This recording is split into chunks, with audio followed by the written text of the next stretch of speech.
Your voice it thunders, the oaks start twisting, the forest sounds with cedars breaking.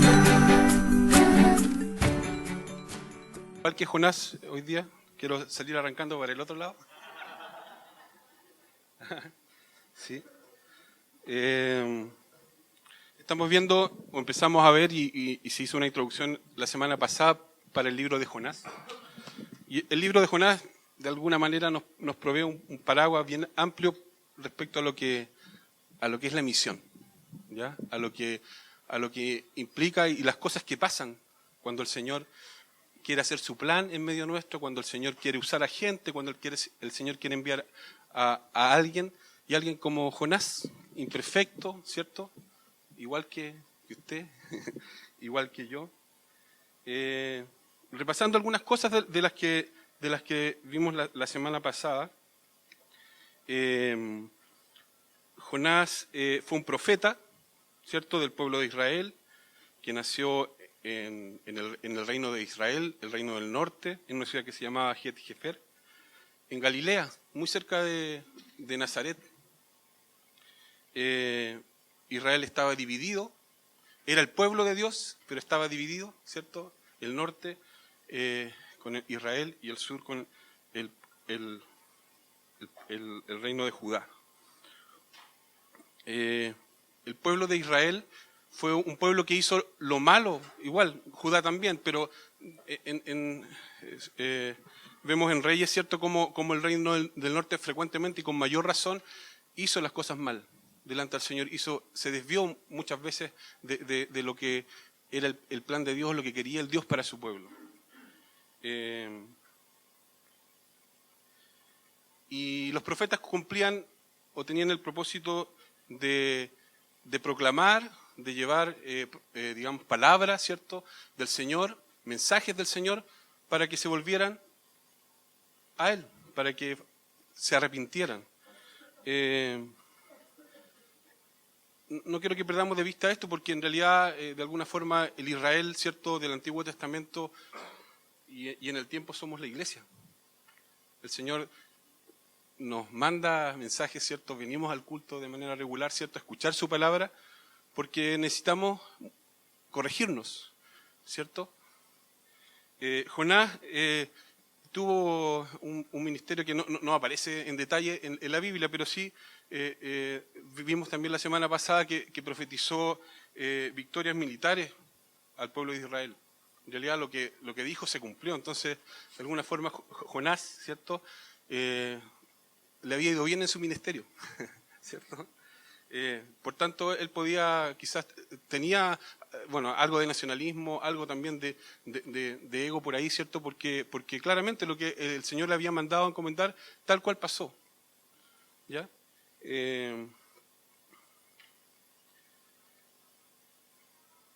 Y de alguna manera desarrolló en él quizás también un sentimiento de superioridad moral, ¿ah?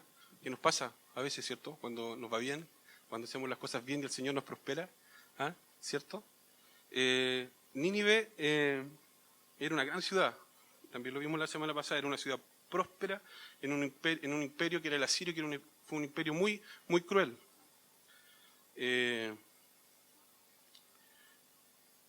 Y el Señor envía a Jonás porque, claro, la maldad de Nínive había llegado a su presencia, pero quiero volver a insistir en esto, que Nínive claramente no era tan distinto a Israel. La historia de Jonás nos muestra la historia de un hombre que era instruido en la palabra del Señor. Había estudiado, conocía al Señor, conocía incluso los planes del Señor, entendía los propósitos, pero claramente, bueno, después se va a desarrollar más la historia, ¿cierto? Sabemos la historia, sabemos el final.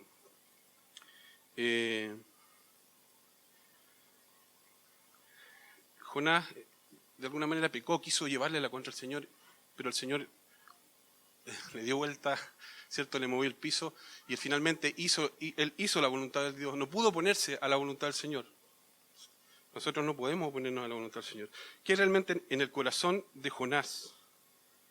¿Qué hay en el corazón de él? ¿Por qué lo mueve, cierto, a hacer lo que hace? Hace su trabajo, quiere hacer su trabajo, pero está perdido, igual como estamos muchas veces perdidos nosotros.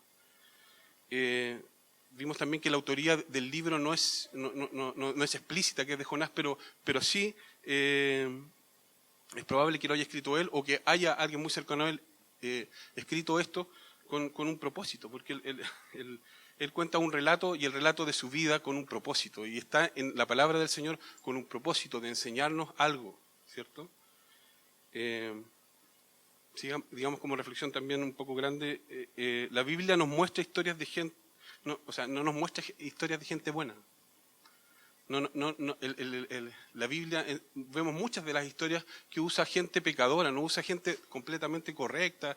Claramente hay gente muy que debemos resaltar, ¿cierto?, por su fidelidad al Señor, pero también se equivocaron, también cometieron errores, ¿ya? ¿Y por qué digo esto? Porque en realidad el plan de Dios no está basado en lo que nosotros somos o lo que hagamos, sino es obra de Dios. Él es el que sustenta todo, ¿cierto? Él es el que lleva un plan y una misión dentro de nuestra humanidad. Y claramente, a través de esto, a través de usar gente imperfecta, Dios muestra su grandeza. El texto de hoy son 2 versículos, así que va a ser súper breve. Ajá. Son 2 versículos que en apariencia muchas veces vemos versículos, ¿cierto? Pero cuando nos metemos en la Escritura y cuando empezamos a buscar, a tratar de entenderlo a cabalidad, se nos empieza a abrir un mar de información y de cosas que podemos ir sacando. Como les decía, el marco del libro de Jonás claramente tiene que ver con la misión y el plan de Dios para la salvación del hombre, ¿ya? Voy a volver a leer el texto que nos toca hoy, y dice así: la palabra del Señor vino a Jonás, hijo de Amitai. Anda y ve a la gran ciudad de Nínive y proclama contra ella que su maldad ha llegado a mi presencia. Breve, corto, y aunque no lo crean, vamos a sacar 3 puntos del sermón. Son 2 versículos, pero vamos a sacar 3 puntos. El primero es que la misión es iniciativa de Dios y Él es quien lleva a cabo su misión. Si vemos la primera parte del pasaje, dice: la palabra del Señor vino a Jonás, hijo de Amitai, anda y ve. La palabra del Señor vino a Jonás, anda y ve. El Señor es quien envía, el Señor es el que toma la iniciativa, ya lo sabemos, ¿cierto? Pero en realidad ahora estamos leyendo a Jonás con un propósito. El Señor quiere que recordemos estas cosas. El Señor es quien envía, Él toma la iniciativa. Y lo hizo desde el principio, desde que el hombre cayó, ¿cierto? Cuando a la serpiente le dijo que en la simiente de Eva iba a estar su fin, ¿cierto? Pondré enemistad entre ti y la mujer, y entre tu simiente y la de ella. Su simiente te aplastará la cabeza, pero tú la morderás en el talón. Desde un principio, desde que fallamos, ¿cierto? Desde que el hombre falló, anunció a Cristo. Amén. También el Señor lo hizo en la promesa de Abraham. Promete a Abraham un pueblo y una descendencia y salvación para todas las naciones. De un principio. Porque Abraham le creyó al Señor. En Génesis 4:12, ¿sí está bien? No, más adelante. No tengo la cita exacta, pero dice: el Señor dijo a Abraham: deja tu tierra, tus parientes y la casa de tu padre y vete a la tierra que te mostraré. Haré de ti una nación grande y te bendeciré, haré hermoso tu nombre y serás de bendición, bendeciré a los que te bendigan y maldeciré a los que te maldigan. Por medio de ti serán benditas todas las familias de la tierra. vemos que el Señor desde un principio tenía todo planificado dentro de la que era su misión. Y es más aún, ¿cierto? Dios ese es el centro, es el que prepara la comida, el que sirve la mesa, el que nos sienta a su mesa. ¿Ah? Él hace todo en realidad para que nosotros pongamos y nos dispongamos a estar delante de Él. No solo el Señor provee el cordero para el sacrificio, para que no se nos perdonen los pecados, ¿cierto? Porque sabemos que eso era parte de la tradición del pueblo de Israel, en el cual para expiación de los pecados había un cordero que era sacrificado. No solo proveyó el cordero, Él fue el cordero, ¿sí? Entonces, Él lo ha hecho todo. Él sustenta, Él tiene un plan desde un principio para nosotros. Nosotros, si estamos acá, es por la promesa que se le hizo a Abraham. ¿Ah? Por el contrario, si fuese la misión o lo que tenemos que hacer iniciativa nuestra, ¿qué creen? ¿Cómo estaríamos? ¿Ah? ¿Cierto? Frustrados. Nos frustramos frente a los fracasos que muchas veces tenemos. O como Jonás, muchas veces nos sentimos orgullosos de los logros que tenemos. ¿Ah? Y andamos ahí, ¿cierto? Humanamente tratando de llevar por nuestras fuerzas un trabajo delante del Señor y no es iniciativa nuestra, gracias a Dios. ¿Ah? Es obra del Señor. Muchas veces queremos, también lo hemos dicho quizás otras veces, ¿cierto? Nos afanamos por hacer relevante el Evangelio y lo usamos como bandera de lucha, el hacer relevante el Evangelio del Señor en este tiempo. Pero el Señor es relevante, ¿se fijan? Nosotros no tenemos que demostrar nada, en realidad. No tenemos que ser superiores ni pararnos con una bandera a demostrar nada del Señor, porque el Señor ya todo lo tiene todo dispuesto. Tenemos que hacer, ¿cierto? Pero Dios es el Dios que sustenta la misión, Él toma la iniciativa, la misión es de Él. Amén.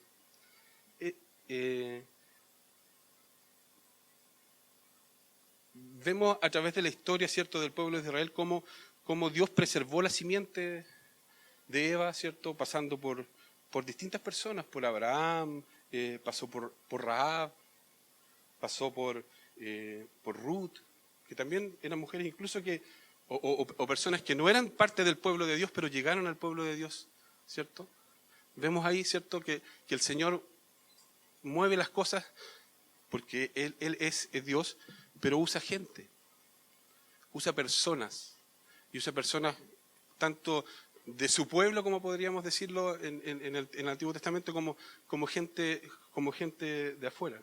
Y ahí vamos al segundo punto de este sermón, que el Señor y la misión de Dios, el Señor usa hombres.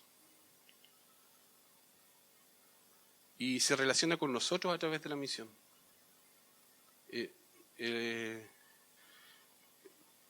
Y usa hombres como Jonás, como nosotros. Igual es heavy, ¿cierto? Porque en realidad nosotros somos indignos, en realidad cada uno, soy súper indigno de estar, por ejemplo, acá predicando hoy día. Y el Señor pudo haber usado ángeles, pudo haber se aparecido directamente y habernos hablado directamente a cada uno de nosotros. ¿Ah? ¿Y nosotros qué hubiésemos hecho? ¿Ah? A piso, ¿cierto? Boca abajo inmediatamente, y todo habría sido fácil así. Pero el Señor usa personas, usa hombres para llevar a cabo su misión. Y usa hombres, como decía, pecadores, ¿cierto? Paganos, como el caso de Ruth y Rahab, que el Señor los volvió así. O imperios, o situaciones también humanas, ¿cierto? Persecuciones para la iglesia. ¿Y por qué Dios usa hombres? Porque el Señor busca relacionarse con su creación. Y lo hace a través de la misión. Y, como decía, usa gente, digamos, pecaminosa como nosotros, ¿cierto? usa gente que rechaza a Dios, pero ¿será esa una excusa para que nosotros no hagamos nada? El Señor tiene el control de todo, ¿cierto? Usa a cualquiera, ¿ah? Me usa a mí también a veces, entonces yo sigo mi vida tal cual, tal cual soy, con todos mis pecados, con todos mis errores. ¿Ah? No olvidemos que el Señor también usó a los profetas para, en su pueblo, ¿cierto?, buscar santidad. ¿Ah? Buscar que el pueblo que estaba apartado, que tenía que hacer su misión y que no la hacía, como muchos de nosotros, el Señor muchas veces nos confronta con las cosas que no hacemos o que tenemos que hacer. Todos los que estamos acá hemos visto al Señor actuar en nuestra vida, ¿ya? Y el llamado también en este punto es a movernos, ¿ya? Dios nos llama a movernos, a no quedar sentados. ¿Ah? Dios nos ha bendecido, tenemos salvación, estamos acá. ¿Ah? Y somos nosotros, su pueblo, a través de nosotros, que el Señor quiere desarrollar su misión. No podemos quedarnos sentados. ¿Ah? Y lo potente un poco de esto es que el hacerlo, ¿cierto? Y el experimentar el amor de Dios en cada uno de nosotros, el amor que el Señor ha tenido por cada uno de nosotros debería ser el motor para poder salir, para poder movernos. ¿Ah? Finalmente, a través del trabajo y pudiendo ser de bendición a otros, como el Señor ha sido de bendición para nosotros, podemos realmente experimentar y como grupo, como familia, el darle la gloria al Señor. ¿Ya? A través de lo que el Señor ha hecho en nuestra vida podemos realmente darle gloria a Él. Y para eso fuimos creados, para darle gloria a Él. ¿Sí? Ya lo repasamos antes con las primeras preguntas, ¿cierto? ¿Para qué fuimos o cuál es el fin del hombre, ¿cierto? ¿Ya? Darle la gloria y disfrutar del Señor para siempre no se hace mediante un acto solamente mecánico. No venimos aquí y nos paramos y damos gloria al Señor o cantamos, ¿cierto? La gloria al Señor se la damos haciendo, siendo parte de Él, siendo transformados. El Señor también usa la misión para transformar nuestra vida. Usa la misión para enrostrarnos quienes somos, como lo hizo con Jonás, para pulirnos. ¿Se fijan? Por eso el Señor más aún mete las manos, trabaja con nosotros, con un propósito, ¿ya? Lleva la misión a través de nosotros con un propósito de realmente que nosotros nos volvamos a Él de corazón, en amor, ¿cierto? En reconocimiento y ese sea el motor para el cual nosotros podamos hacer las cosas que tenemos que hacer. Y esto nos conecta con el tercer punto de este mensaje. Ya vimos, ¿cierto?, que en la misión es iniciativa de Dios y Él lleva, ¿cierto? Él la sustenta. Usa hombres, nos usa un pueblo, ¿cierto? Para llevar a cabo su propósito. Y como tercer punto, la misión es motivada por amor. Y podemos leer en el texto, la tercera parte del texto que dice... y proclama contra ella que su maldad ha llegado hasta mi presencia. ¿Y el amor dónde está acá? Y a algunos le dan, nos agarramos de esto para ir, ¿cierto? A cortar cabeza.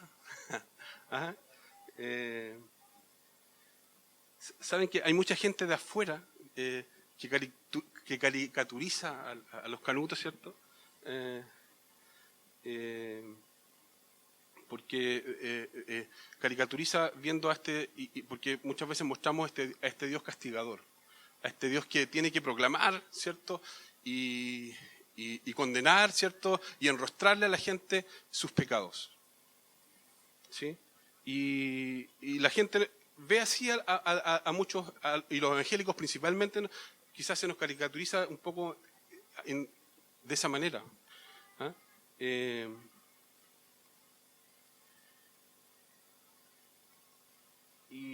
Y lo más triste es que muchas veces esa caricatura tiene algún fundamento. ¿Ah? Tiene un fundamento en cómo muchas veces hacemos las cosas mal. ¿Ah? Como muchas veces hacemos las cosas mal. Podemos, del texto que acabamos de citar, interpretar cuál es la motivación de Dios que tiene, cuál es la verdadera motivación de Dios solo con ese texto. ¿Lo leen de nuevo? ¿Cierto? Y proclama contra ella que su maldad ha llegado hasta mi presencia. Claramente no podemos interpretar que el Señor nos ama solamente de ese texto, ¿ya? Y hay una clave, en realidad, y a todos los que están aprendiendo, y a los que estamos estudiando, y a los niños que están estudiando la palabra del Señor, no podemos aislar los textos. Cuando estudiamos la palabra del Señor, no podemos aislar los textos. La Biblia es algo mucho más amplio que nos muestra un mensaje de principio a fin, y en particular cuando estudiamos la Escritura y estudiamos un texto, tenemos que ver y leer hacia atrás y hacia adelante para poder entender realmente lo que el Señor está queriendo decir. Porque en el mismo texto de Jonás, más abajo, ¿cierto? Dice de manera clara, en Jonás en el 4.2, ¿cierto? Que Jonás conocía que la motivación del Señor era la misericordia, que era su misericordia. Lo voy a leer haciendo spoiler un poco, pero dice, así oró al Señor Jonás de esta manera. Oh Señor, ¿no era esto lo que yo decía cuando estaba en mi tierra? Por eso me anticipé a huir a Tarsis, pues bien sabía que tú eres un Dios bondadoso y compasivo, lento para la ira y lleno de amor, que cambias el parecer y no destruyes.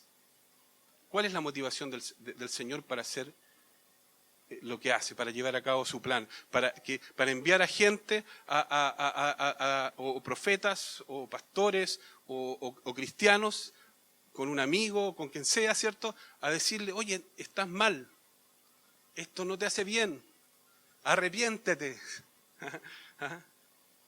Esa motivación, hermanos, hermanas, para todos los que queremos y añoramos servir al Señor, tiene que estar sustentada en el amor, porque ese es el propósito de la misión del Señor. El Señor ama su creación, ama a su pueblo, y su motivación es el amor. Sí, en realidad se me vienen hartas cosas a la cabeza, pero se me van a empezar a enredar, así que voy a tratar de ir cerrando.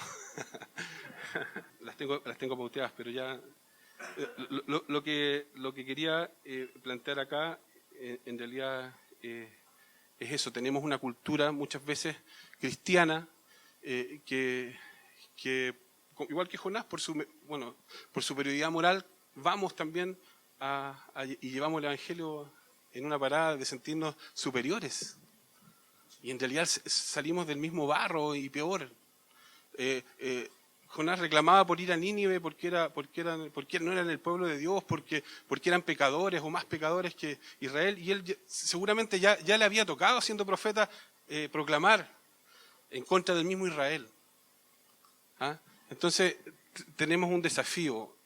El Señor quiere usar a su pueblo, nos quiere usar, ¿cierto? Es parte de su plan trabajar con nosotros para llevar su evangelio, para llevar la buena nueva, para llevar un mensaje, pero motivado por amor. ¿Ah? Que ese tiene que ser nuestro motivo. Si ese no es tu motivo, está mejor no vayas. No. Mentira. El Señor nos usa igual, ¿cierto? Pero no nos podemos quedar en eso.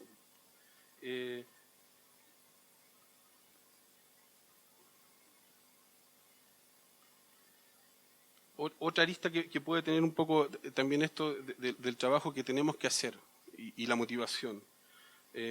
Muchas veces en el fragor de la batalla siempre partimos súper bien, pero con el rato nos vamos desperfilando. ¿Ah? Vamos perdiendo el norte. Y empezamos, por ejemplo, también a afanarnos en extremo y hacer esta pega motivados por los logros propios que queremos obtener. Porque queremos que nuestro ministerio sea exitoso, porque queremos abarcar a todos la gente posible. El Señor tiene harta gente, ¿ya? Yo miro a algunos acá que están medio, pueden estar incluso estresados, igual lo digo también a lo mejor por mí, ¿cierto? ¿Cierto? Ajá. Dejamos de lado cosas que son importantes también en esta carrera, ¿cierto? Por ir arriba. Dejamos compañeros al lado, peleamos con nuestros compañeros de batalla, ¿cierto? Por cualquier cosa. En realidad porque no me pareció, porque en realidad hace las cosas mal, porque es un pecador, ¿cierto? Y nos vamos desperfilando en hacer lo que el Señor quiere que hagamos. Nuestra motivación central tiene que estar alineada con el Señor. La motivación del Señor es el amor. Amén. Y qué expresión máxima de amor, ¿cierto? Ya lo dijimos al principio, Él puso la mesa, ¿cierto? Y puso el cordero de sacrificio. Esa fue la expresión máxima de amor del Señor hacia nosotros. Tenemos salvación, estamos acá por los méritos del Cordero y de Cristo. El Señor Jesús se sacrificó. Su plan fue tan completo y perfecto, ¿cierto? Y lo hizo todo, incluso haciéndose hombre y haciéndose, digamos, sufriente en la muerte, en la cruz, por nuestro pecado. Así que no olvidemos eso. El Señor es quien sustenta todo lo que hacemos. El Señor sustenta su plan. Nos usa a nosotros y estamos llamados a salir a la gran Nínive, a este gran Santiago, o el lugar donde te haya puesto, a llevar el Evangelio, a mostrar lo que el Señor ha hecho en tu vida, a darle gloria a través de las cosas que el Señor hace, sabiendo lo imperfecto que somos, ¿cierto? Tomándonos, aún así nos toma, ¿cierto? Para poder llevar luz en medio de la oscuridad. Y lo hace por amor, y la expresión máxima de amor fue su entrega, hasta la muerte. Así que oremos para que vamos a ir desarrollando el texto de Jonás en las siguientes predicaciones. Ven, 2 pasajes dan para que el Señor nos confronte, ¿cierto? Su palabra es poderosa, su palabra es potente y está llena de Él, en realidad. Nosotros descubrimos al Señor y a este Señor que vamos a ir a predicar a través de su palabra. Amén. Oremos. Padre bueno, te damos gracias, Señor, por esta mañana. Te damos gracias por tu amor, por tu preocupación, por poder estar acá juntos, Señor, escuchando tu palabra, Señor, porque tú hablas a nuestra vida, hablas a nuestro corazón, te relacionas con nosotros, nos fortalece, Señor, nos limpia, nos permites vivir una vida plena y dichosa, Señor. Damos gloria a ti por eso, Señor. Sabemos que el darte gloria comienza acá, Señor, no es solo al final de cuando tú vengas, Señor. Esperamos ese momento, porque ahí todo va a ser bien, ¿cierto? Ahí no va a haber pecado, Señor. Ahí tú te vas a manifestar de manera completa, Señor. Añoramos ese momento y te rogamos en este tiempo, Señor, ser agradables a ti, poder hacer las cosas con la motivación correcta, hacer las cosas que tú quieres que hagamos, Señor. Muévenos como iglesia. Hay tanta gente que está afuera, Señor, sin conocerte, viviendo vidas miserables, Señor, viviendo penas sin tener, Señor, una esperanza. Te agradecemos, Señor, porque tú eres nuestro Dios, porque tenemos paz contigo, porque tenemos llegada a ti a través del Señor Jesús. En el nombre de Jesús.